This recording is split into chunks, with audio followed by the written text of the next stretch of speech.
the time my sister Jamie was a baby, she had paranormal experiences.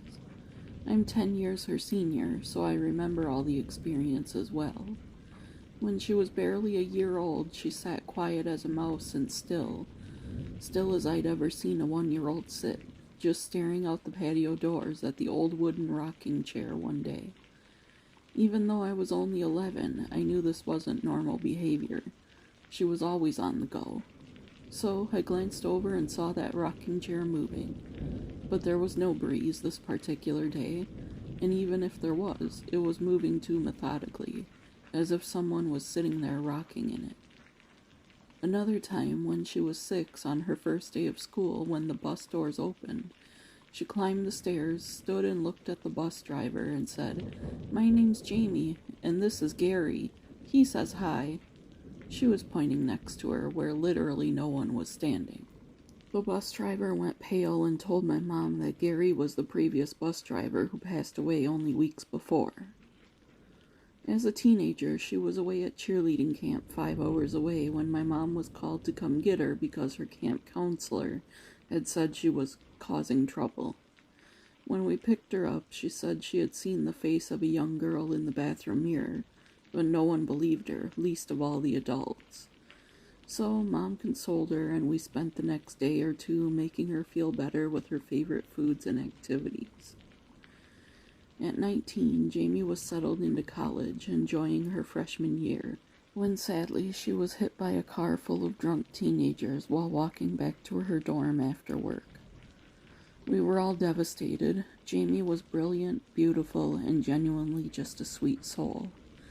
My mom and I spent the first 2 weeks after her passing just getting through everything that comes with death.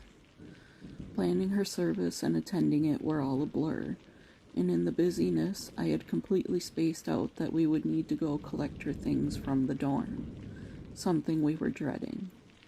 Jamie was so excited to move into that dorm, she spent 2 months beforehand picking out matching dorm accessories. Even her trash can and pencil holder matched that teal bedspread.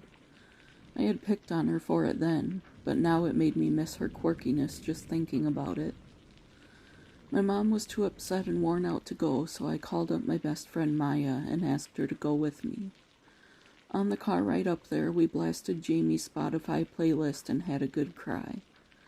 I had her dorm room key, but I knocked before entering just to be polite to her roommate.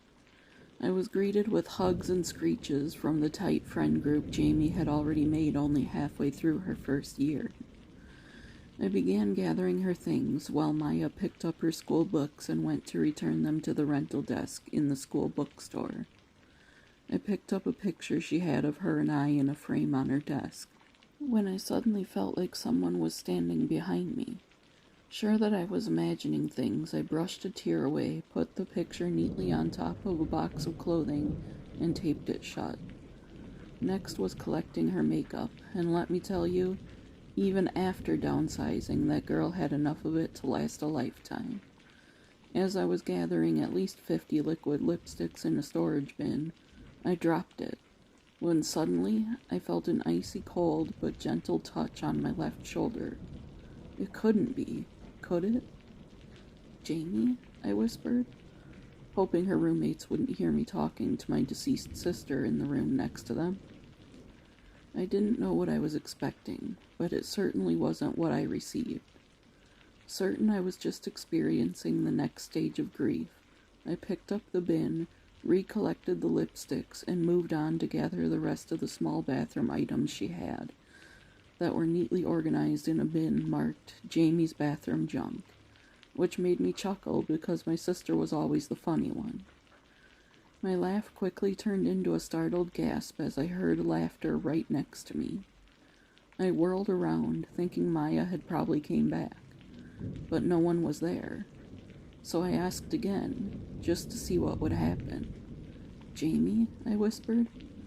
"Jessa." I nearly passed out. It was her.